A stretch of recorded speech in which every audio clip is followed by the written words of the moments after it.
Hi, I'm Allie. And I'm Will. I'm a lady whose main mission is to eradicate poverty across Skyrim. And I'm a man who appreciates a good helmet and X-Men. And when we combine forces, we become the code-nerding operation known as the Pairables.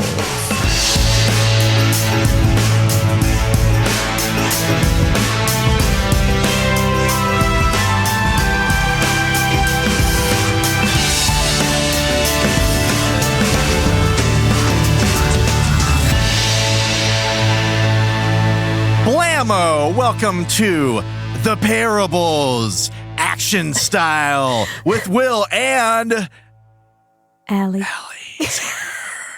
Blammo. Blammo! Wham! From Whammo. Shebang. From Whammo.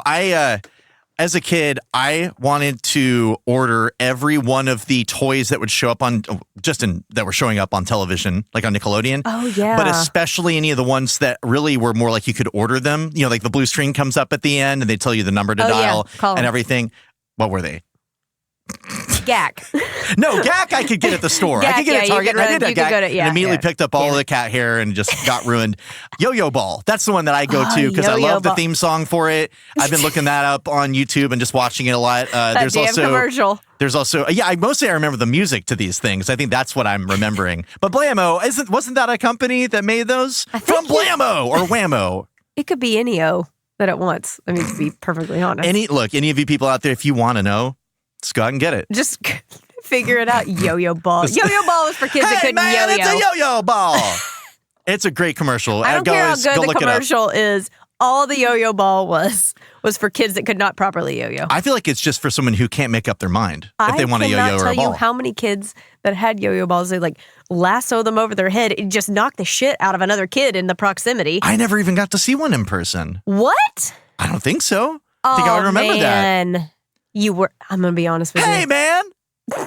It was a yo-yo ball, and it wasn't that great. Well, I'm sticking by it. Just love the commercial. Yeah, I'm just sticking with the commercial. Commercial's great. If you like sphinxes whose eyebrows raise when they see you playing with the toy, they're impressed with you. You know, when I think of favorite toy commercials, I can't, even though it's kind of cheesy now because so many people, make jokes and whatever. I still think the Crossfire one is the strongest. Oh, Crossfire is it is epic. It's like a science fiction future. It's like a 1985 post-apocalyptic future epic down into 30 seconds of two kids in leather jackets. Yes, why are they? It's like post-apocalyptic greasers. Yeah, well, and it's an arena. Yeah. Like, they're fighting to the death to shoot. Guys, go look this up if you're too young or you just don't know what this is. If you have not seen the Crossfire commercial, then you haven't lived life. And then I was going to say, the song is the obvious. Yeah, the kids enter on hoverboards, it seems like. Oh, my God. And also, both kids are so cool, even though one's the good one and one's not. They're both wearing leather jackets. Yeah. They're so cool that even the good guy wears a leather jacket. Yeah. It's just, I think one of them has a bandana. What you need.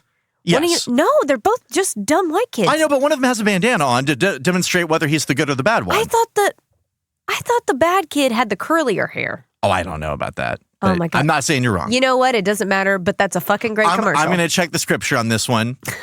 Let me flip through my book Alexa, here. play Crossfire commercial. Well, how you been? I've been good. You've been busy, man. I've been busy, man. Lots of working. And when I take time away from my computer to stop working, I go to my Switch sometimes. And I've played a couple games. I would like to hear about said games. You and I talked, maybe even on the microphone, on the audio camera, about Katana Zero. Oh, yes. Yeah, which is fun, but I put it down. I just kind of got tired of it. And, put it down. And I ended up playing another game that's kind of similar, Celeste. I've heard the soundtrack is incredible. Yes, my good friend Aaliyah, actually also my boss, who we work with, she suggested it to me, and I was just looking for something that's kind of a platformer, which it very much is.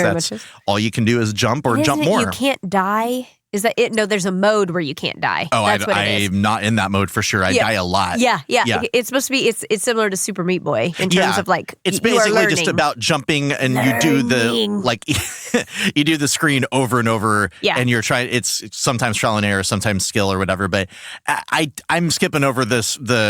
It's funny because I realize most of the games we've been talking about, I'll talk about how I skip the cutscenes. Mm-hmm. But these cutscenes are just text boxes, and then people who are drawn who are in 8-bit pixels, they don't even have fucking faces. So it's like, I don't know what's happening in this. I'm just here to jump. I like stories, though. I'm here to jump. I like stories, but like Crisscross, I'm here to jump. Time jumps. Yes. That's what I'm here for. I am getting to a point, and I guess it's just because I'm currently stuck, that I might not play it much more. Yeah. I tend to, with this type of game. Getting into abandonment mode. Yeah, it's kind of like, okay, you entertain me for a little while. It's like a fling.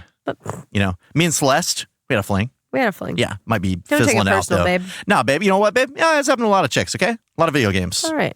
Celeste. All right, don't worry about it. Celeste is it's too long a name for a person. It's too much work for me. That's a lot of effort. To perfectly enunciate it. No, but I like the game style. I haven't played it because I have this thing where I don't have the irony.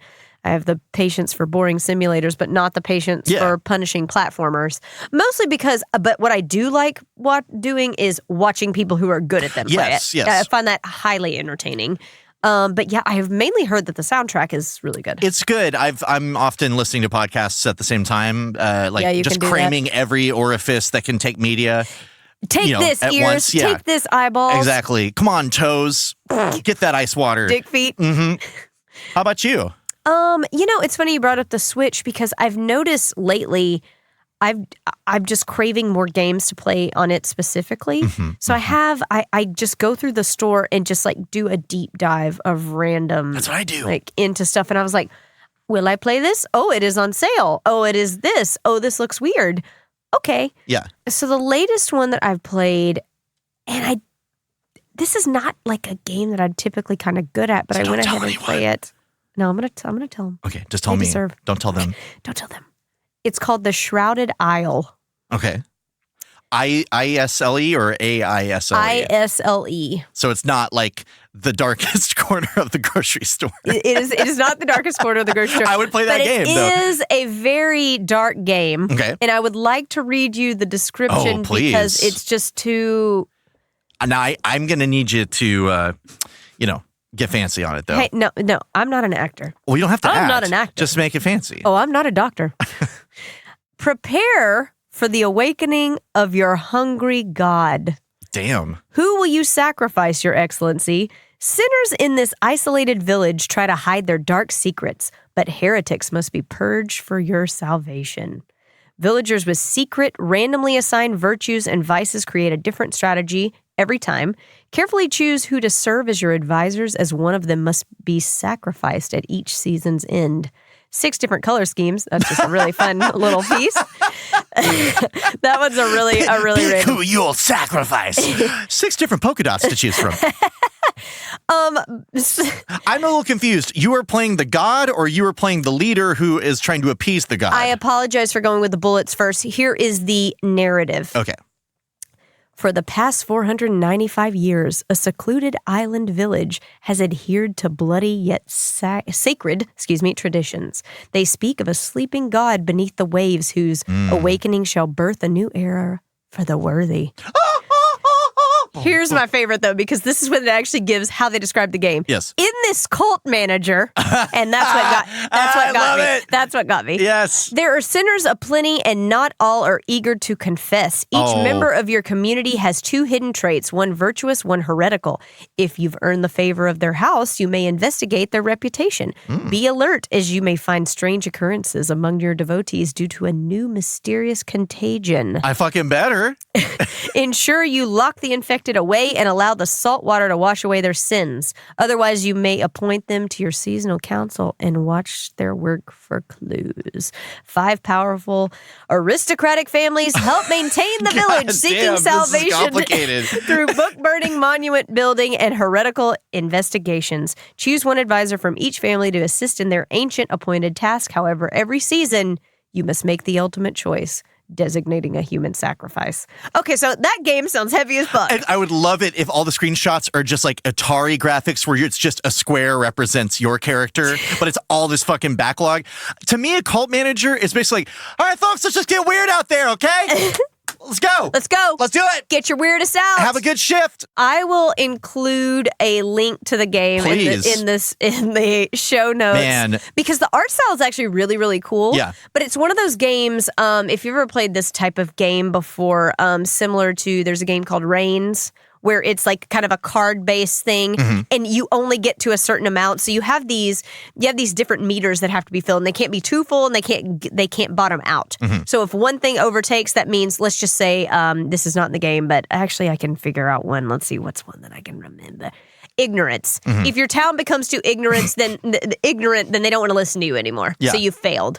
So each time you're having to go, and it's punishing. But you want them a certain amount ignorant. Yeah, you need them a good amount. If you're gonna overlord yourself over them, not dumbards, but not smart. Not because smartards. then they're like, wait, is this God even a thing? And you're like, get him out of here. Get him out of here. Get him out. Button. Yeah. Get him out. Well, it's just your typical cult manager. It sounds like. It's your everyday run-of-the-mill cult manager. Pretty much just a cult manager. When I saw that, my wife was sitting next to me, and I was like, what do you think of when you hear the phrase cult manager? And she goes, what? It almost sounds like you're the assistant to Jim Jones. Like you're not. I thought it was going to be like a, Jim Jones. like an Oklahoma City bomber situation or something. I don't know. Like, well, yeah, something a little less like steeped in what sounds like old God, rich Lovecraftian. Mythos. Yeah, it's very God Lovecraftian. Sleeps beneath the waves. Yeah, and it's creepy, and it's all text based, and it has the sound is really cool. But it was very fun.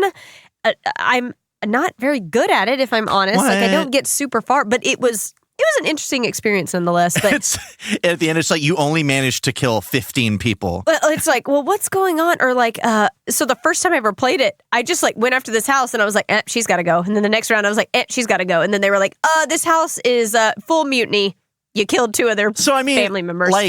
So there is a wrong answer? There is. Okay. And the only way to learn it is because it's not procedurally generated. It regenerates each time you start over. So you don't necessarily get to cross-learn. Yeah. Now, however, the things are the same based on the messaging, but like, let's say you could have another human assigned to that specific trait the next time. Yeah. So technically you can learn, but I'm thinking, it's very punishing.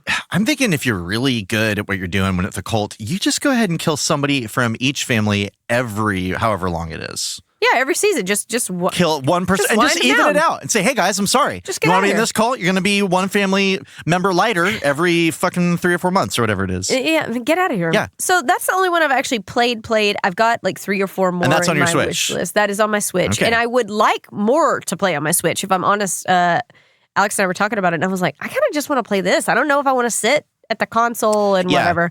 Till I caught wind of a game.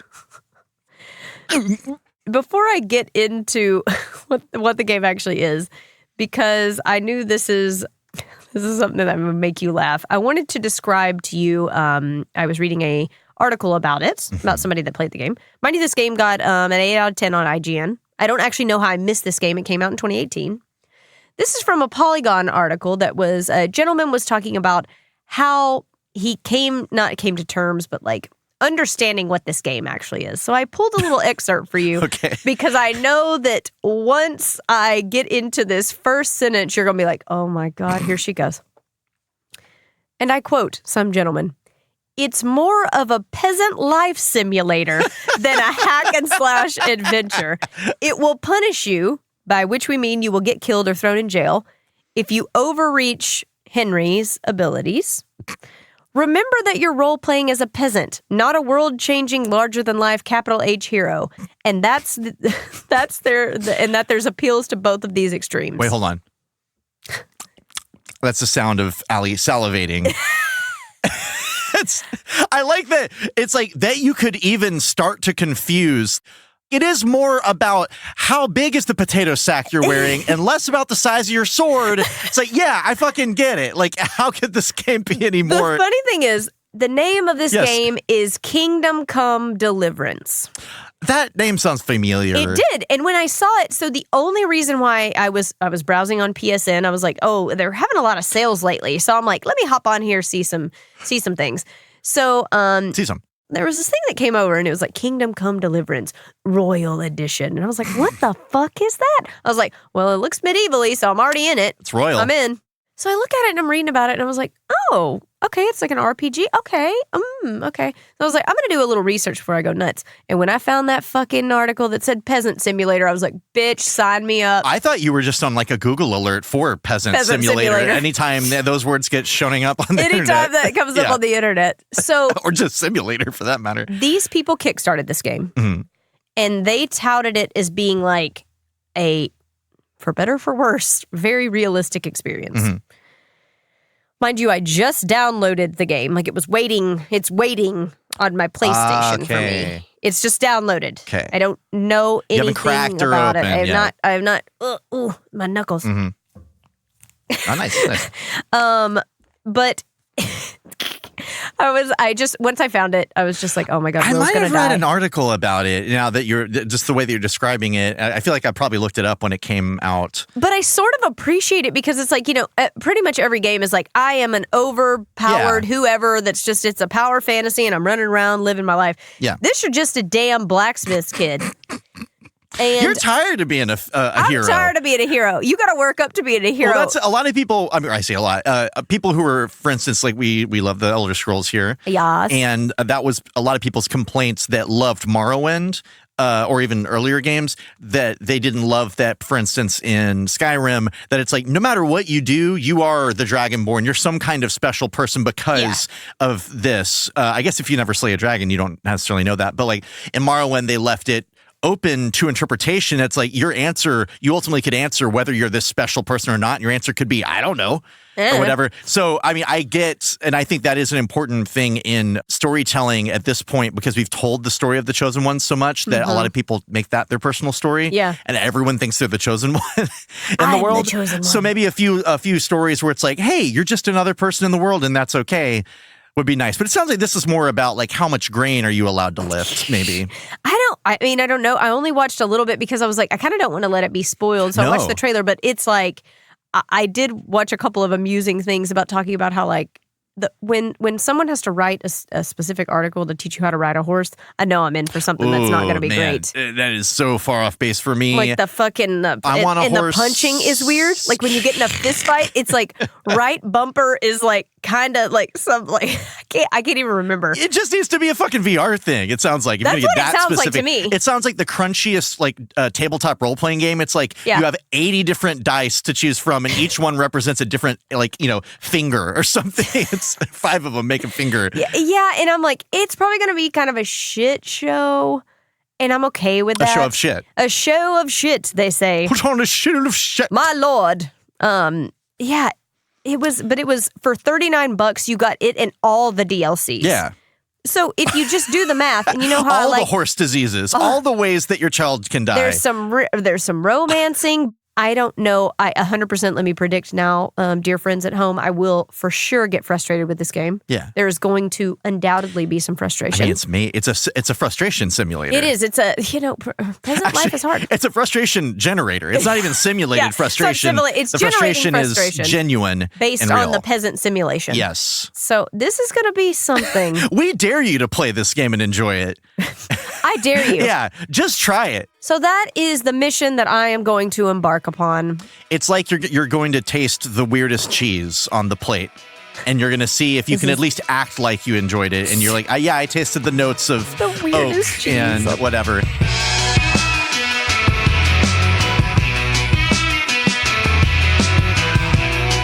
So, Will, this week I thought we would do what I am lovingly calling the grab bag. Grab bag! Grab this bag. Consensually. Yes. Grab the bag. Please consensually grab the bag. I consent to grab the bag. The grab bag is going to consist of 5 random questions, but today we're just going to be on the topic of gaming. How you feel about that? I feel all consensual. Because we hadn't got to talk about games in a little bit. Yes. Because we have been servicing the people and bringing them our valuable insight on the X-Men. Absolutely. And which is immensely invaluable. And if you have not heard those yet, get your butt back there. Get in there. Get out of here. You almost made me cuss. Get out of here. Get in there. Get out of here. We'll be here. I had a coach that would say that. He would never cuss, and he would get mad. He nearly made me and he would cuss. almost cuss. Like, you guys almost made me cuss. We're like, oh shit. Made coach almost cuss there. Yeah, and I do want to come back to X-Men more because I'm reading them a lot now. So it's we're going to do the comic deep dive. Yeah, we'll do that. So that's coming. So I'll send you that. But yeah, we're not going to worry about that right now. You got some great questions. We're going to get off those dang mutants for once. We got enough spotlight. We're going to go on a mutant vacation. Yeah. Some of them are very simple. And then I just compiled them into 5. I didn't want to get too crazy. Okay.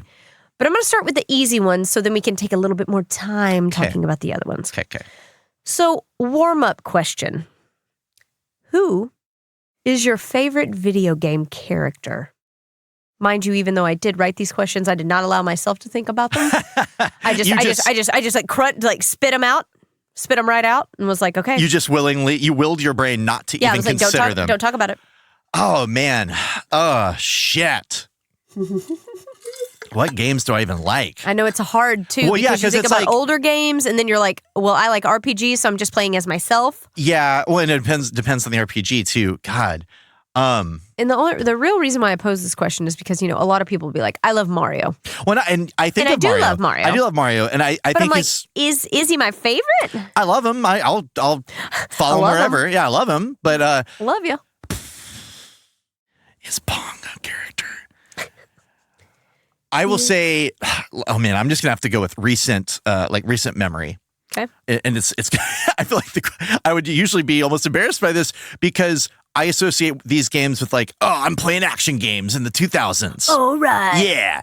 But because of the most recent edition of this game, or the most recent sequel of it, Kratos from God of War, I played the original one. I used to just be a man that yelled. And now I'm a god, brother. So I played the original one, and that was neat and everything. That was back when. That he was based in myth, and that he was a man who would defy the gods and was really just out for revenge. Don't love a revenge story so much these days, but I enjoyed him then. However, in the most recent version of that game, I keep saying version like it's updated, in God of War, the most recent one, which is a sequel, but it's kind of like I guess they're kind of not reboot, but it's like a soft reboot, kind of a new way to tell the story. I guess I'm going to try to avoid spoiling it too much, but basically you're in the world of Norse myth. Yes. And not the, I believe, Greek myths that he was associated with. And he is a father, and his relationship with his son and how he is so distant from him, but for his own reasons. And it's not good parenting at the end of the day. But he hasn't been there, or he hasn't had to be there. He hasn't been there, and then now he is. But his way of rearing a child, I don't know what time period this technically would be, but if it's anything like, any time before 1960 or probably 1980, it was not a great time to be parented. Not a great time. Yeah. And so, but the way that he interacts with his son, I would, and partly how much I like the son and his characterization together, but I would want so badly for Kratos to give the child some love back, to recognize him and to lift him up. And at the same time, I wasn't angry at him all the time for not doing it. Yeah. I understood why he was the way he was. Yeah. He was so well played. I mean, it was very understated. And he said boy a lot. So, that's someone told him to. Some forced the actor to do that. That's definitely not my favorite of all time. But that is like a time recently in a game where I was just enamored with character and really, really felt what they were doing felt real to me and felt emotionally gripping. I would suggest that you go on the YouTube and watch the Raising Kratos documentary, because Sony actually filmed during the entire development of that game, and it is immensely interesting. Oh, wow. Yep. Wow. Okay, so mine is a little bit more modern, similar to what you're saying, but I kind of have a couple of them. Yes. And John Marston from Red Dead Redemption is one of my favorite ones, because Red Dead 2 was the first time that I really experienced a game like that. And I thought, similar to, we're both, like you said, Elder Scrolls fans. Yes. You are just that character. You are bringing that to life. Yes. But in terms of something that's fully formed, I really, really loved John Marston. I thought he was realized. I think there's just so much about that game. And then getting to see him again at the end of Red Dead 2.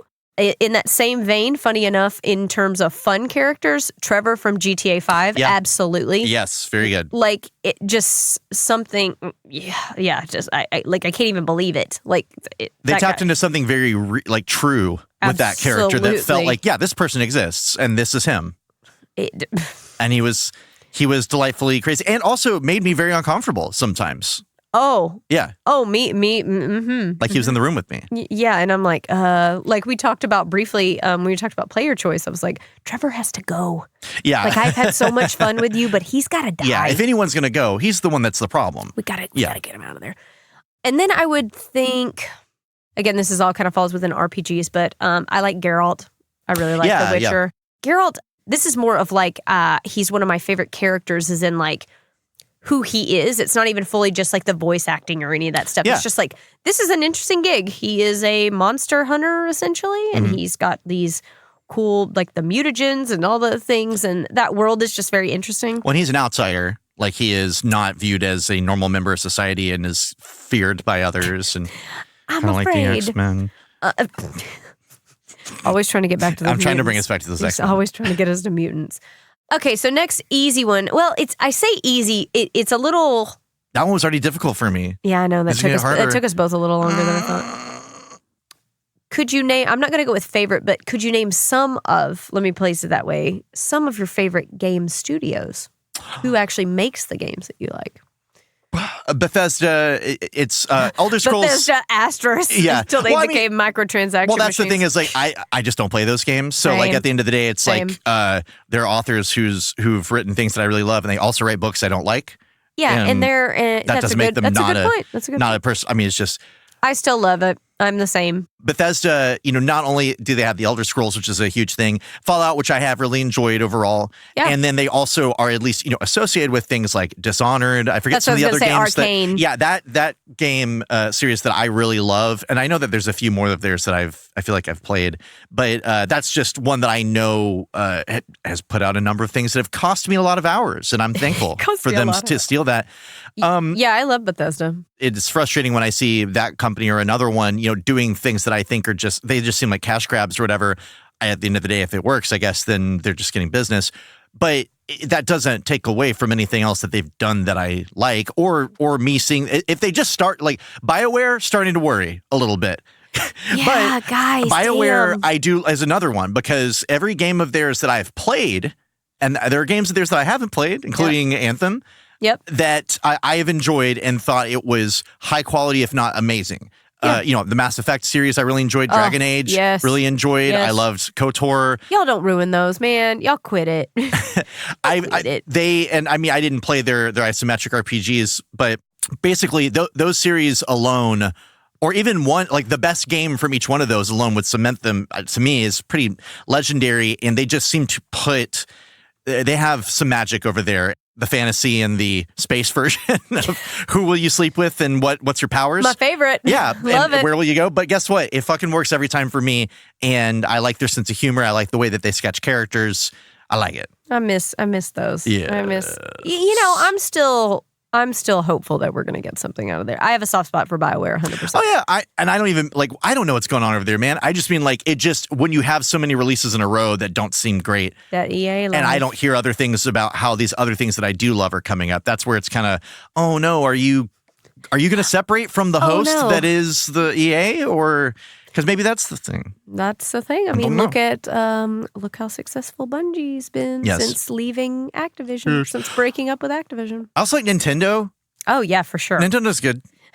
You like the Zelda, you like the Mario. Mario's hat's alive now. No, we can't leave them out. A lot of people talk about getting the Nintendo Pass, meaning like they kind of can ride the wave of nostalgia a little bit, but I honestly still think there's a brilliance in that game design. They make fucking great games. They do. They're fun. So they found a way to rip open my heart and pull out the good feelings. It's a big deal. Oh, sorry. Oh, so sorry we made something you liked. Sorry you enjoyed it, and it also reminded you of old things while being new. I'm still trying to play Animal Crossing, even though it got delayed. It got delayed, I know, but you're gonna look. You're gonna like the way you look. I guarantee it. Yes, absolutely. I would be remiss to not mention Rockstar. Rockstar. I think I don't know. Whatever it is, like, the fucking 5-year dev cycle is working. If somebody, this whole funny argument about, it's really more at a corporate level of people arguing about, like, it has to be like a live experience game. Like, we want microtransactions. We want to keep users. We want to do this. The single player game is dead. And I was like, interesting. Interesting. Please look at these figures. Please look at GTA 5 still managing to be in the top 5 sales of games. Just go play. That came out I wish it was just a matter of, but guys, go play the games though, because it is what sells. But then you're right.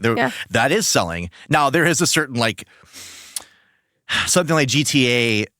It's kind of like listening to, I like some metal music. Like, I love Metallica. Metal, man, metal! Like, I love Metallica. I don't love everything they ever did, but I also know that were I to ever go see a Metallica show, I might find myself at odds with some of the fans who are sharing in the joy of Metallica with me, that, metal music at large, and then this particular band probably happens to appeal to people that I don't hold a lot of things in common with and are not always my kind of people. And it's the same thing with GTA, where it's like the person who is kind of Trevor come to life. Oh, for sure. The 13-year-old, sure. The person trapped in 2003 forever, or 1999 or whatever.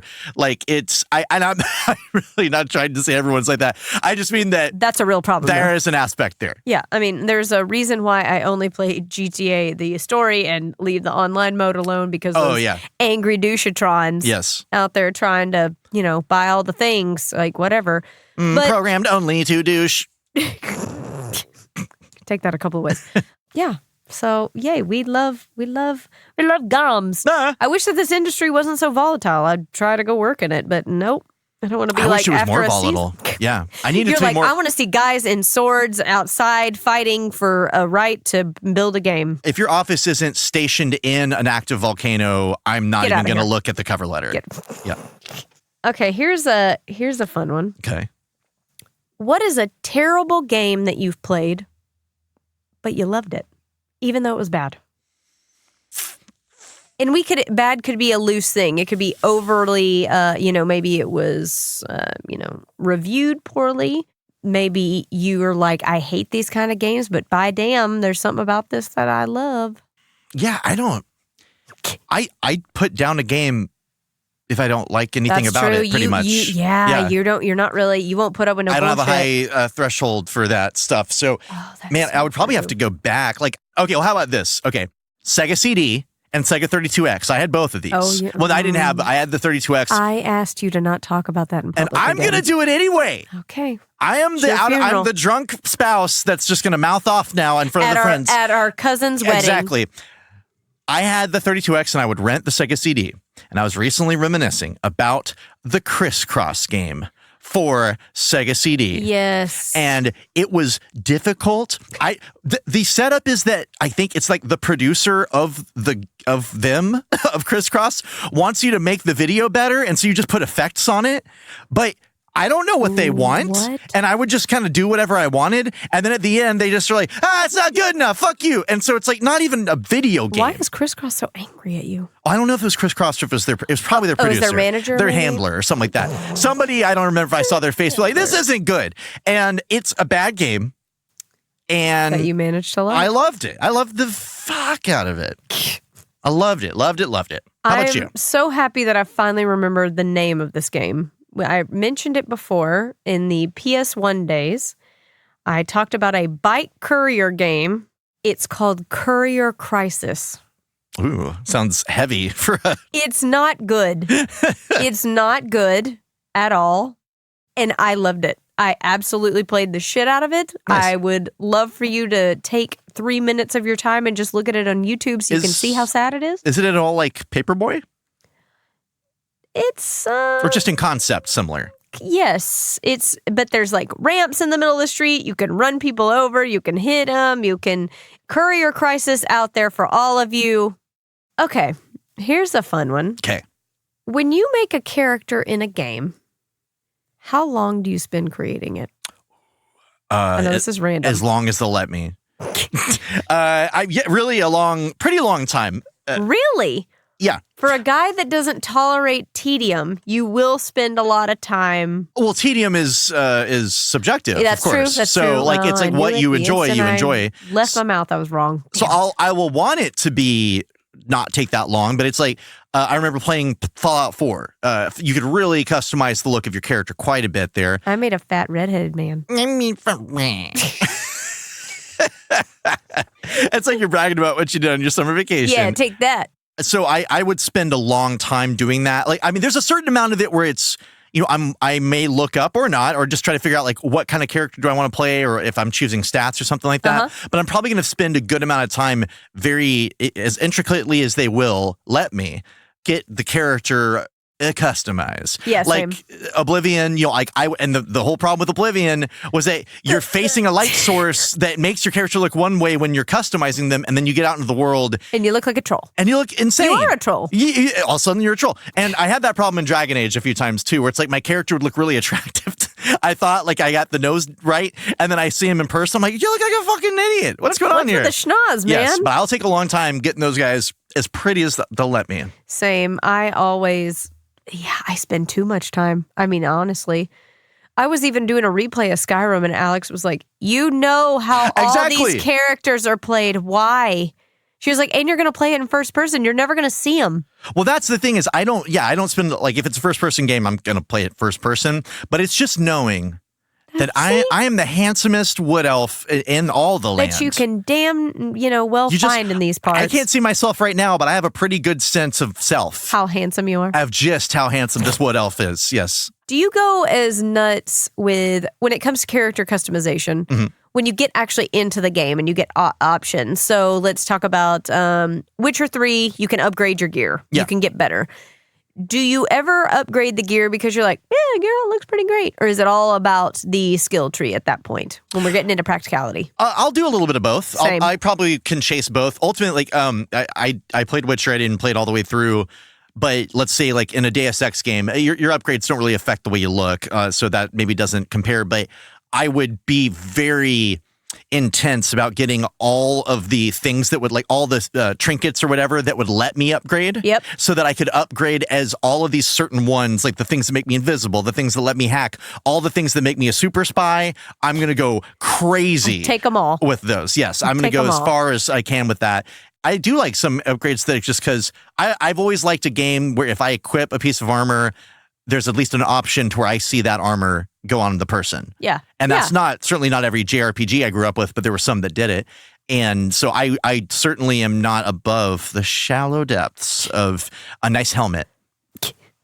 I can appreciate a nice helmet, David. I'm a man who can appreciate a nice helmet. I think about, we actually had a conversation about how we both put Trevor from GTA 5 in the same brown tuxedo. Yes. I don't know why that part is just so fun to me. My favorite part was like dressing them as like a little girl playing dress up. So silly. I did it a lot with those. But it was those fun. Games, yeah. I think it's because you literally spend so much time with that character. I'm like, Franklin's tired of this outfit.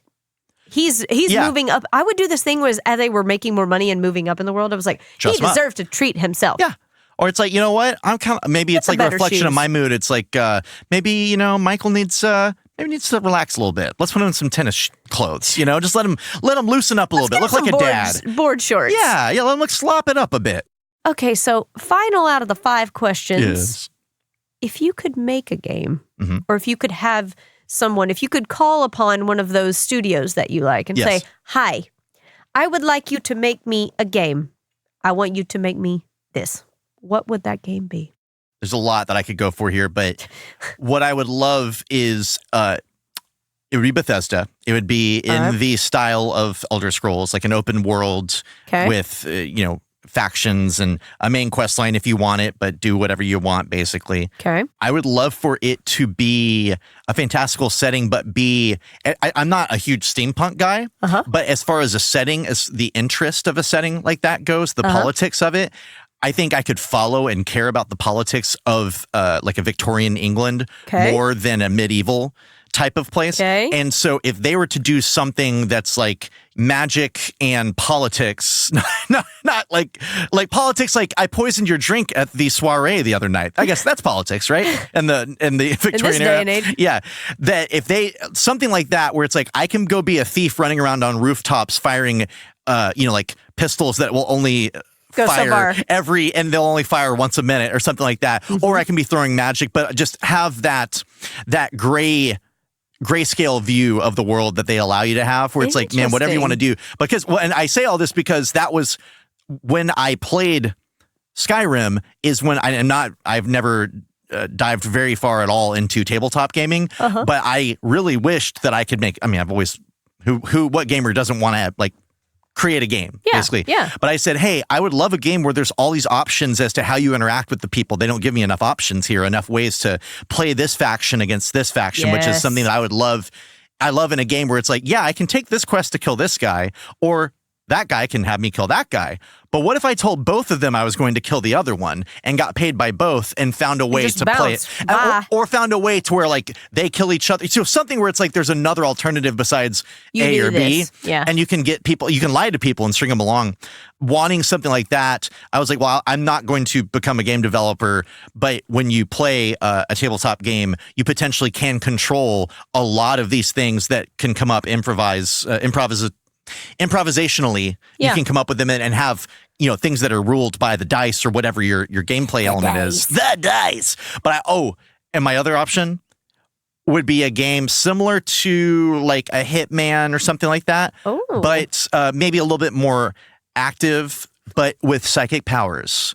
I would love to play like a detective type game, but you have psychic powers, so you can do things like freak people out by levitating things in the next room, or you could, read their minds. And so in conversation, you're like, if you're really good at telepathy, you're saying, well, I understand that you're afraid of spiders, so this thing, and they say, oh my God, I can't believe I'm afraid of spiders.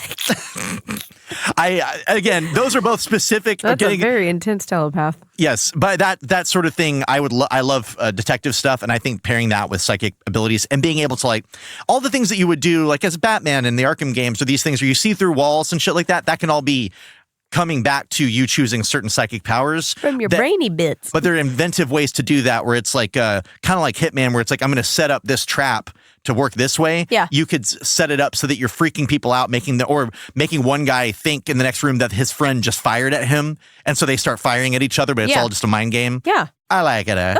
Those were good answers. I've thought about that shit a lot. You have thought about that. We need to find whether it's on particularly this show or not.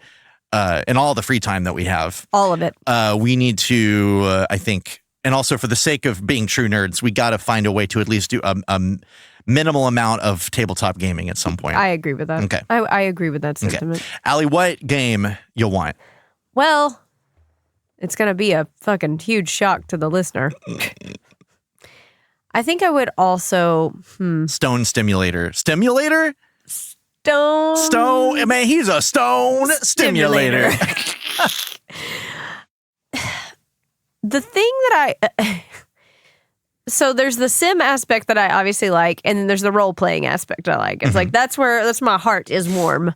So one thing that I talked about in Skyrim is I didn't like how I couldn't. So yeah, I'm a sneaky thief. I would like. I'm a sneaky thief. I'm a sneaky thief. 100%, we've talked about loads of times how we wish that there was more weight on the factions that you joined and more depth there, which I would like. But what I really want more than anything is to be able to make some sort of impact on the world. And it didn't have to be like too wide ranging, but this one's dumb. But I'm like, okay, there's when you marry someone in Skyrim, your quote unquote spouse opens a shop. Yes. And you don't see them actually, there's not like a brick and mortar situation. You just collect funds from it. But let's say if I would love in Skyrim to like invest in a business. So I invest in a business. Yes. I'm going to go on down to Whiterun, and I'm going to go into, what's that guy with his favorite name? Ulfberth Warbear, my favorite character. I should have put him on my favorite game character list. Welcome to War Maidens. So I'm going to go into Ulfberth, and I'll be like, hey, I know that Adrian is the one that owns this shop, so, you can call her in here if you want. I want to invest in this business. He's like, sure. So I give him some money. And then what I want to be able to do is go to the homeless dude on the street and be like, you need a job. Get him. What? You made a joke one time. Get the homeless off of out of Riften. Yeah, I want to do that. This almost seems like it's a mashup of Sims and SimCity with other simulator games that are farmer types, and then also you can jump into that world. You want a SimCity / Sims, a fantasy world, and then be able to jump into it as one of them, and then role play it as well. Yeah, that's beautiful. I would love that too. Only because like I have this weird thing. Like when I would play Skyrim, I would get really attached to whatever the town I lived in was at that time. I always have, for some reason, I have the softest spot for Whiterun. But what I would love is to go somewhere like that and be like, yeah, I've invested in this house, and like specifically in the House in Solitude, in the basement, they have like, it's essentially like a maid's quarters. Yeah, like there's a bedroll down there. There's some, your storage, whatever. So I want to go down there. I want to go invest in a stupid business. I'll be like, homeless guy, hey, you're an ex-warrior. You're down on your luck. I want you to go get a job at this thing I just did. You can sleep on the bedroll. We got to get these people jobs. So it's more like town. It's like town investment. I want to do more of that, but then it's like also building my little empire within the town. So I'm going to buy another house. I'm going to buy another business. I'm going to do. And then if there's a dragon in town, you want to fight the dragon. No, I'll get the people on there. Okay, so you want to remove the fighting, the Skyrim aspect. I'll fight them too. I can't resist. I have to be able to go be sneaky and use my arrows and stuff. So I'm just like a thief that has come to a place of prosperity, and I want to be sure that I'm sharing that with my community. Is that so bad? I think what it would turn into is you're going to raise all the people up in town and get a good economy going, and then at night you sneak out and steal their money. And you steal their money, just like a politician. Damn it! You got me. You got me. Thank you, everyone, for, tuning in this week. I know we took a little break from our mutant journey, but I promise we will be back there because this gentleman that sits across from me week after week is dying to get back into that mutant land. I can't wait to tell you how crazy the X-Men are. Let me guess, space. I've been reading the space ones, and they're great. But that's just part of it. But yeah, and this is the sort of thing that can recur. We'll see. Yeah. But, yes. It's coming. So the X-Men space is in our future. Well, as usual, we are never opposed to nice reviews. In fact, we even appreciate them. We haven't even turned down one yet. We haven't turned down one nice review. No. If you haven't, hit that subscribe button wherever the hell your subscribe button is. You can always follow us on Instagram at The Pairables. That's Pairables. You can also check out the website, thepairables.com, where we do post our show notes, and you can easily access the episodes from there. This handsome gentleman that sits across from me is also involved in another podcast called Days Past Tooncast, which you can catch wherever fine podcasts are peddled, where he talks about old cartoons in a yuck manner. Yes, with my good pal Travis. Well, next week you can join us as we dive into Captain Marvel. Boom! Which I finally took the time to watch. Slap! So we'll see you guys next week. Kick! Kablamo! Cram! Bye! Bye!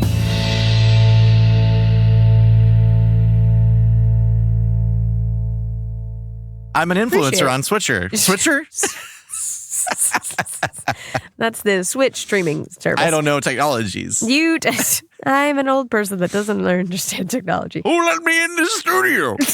Different worlds and stuff like that. There's a bunch of exploring and secrets and all that. Also, that game is beautiful.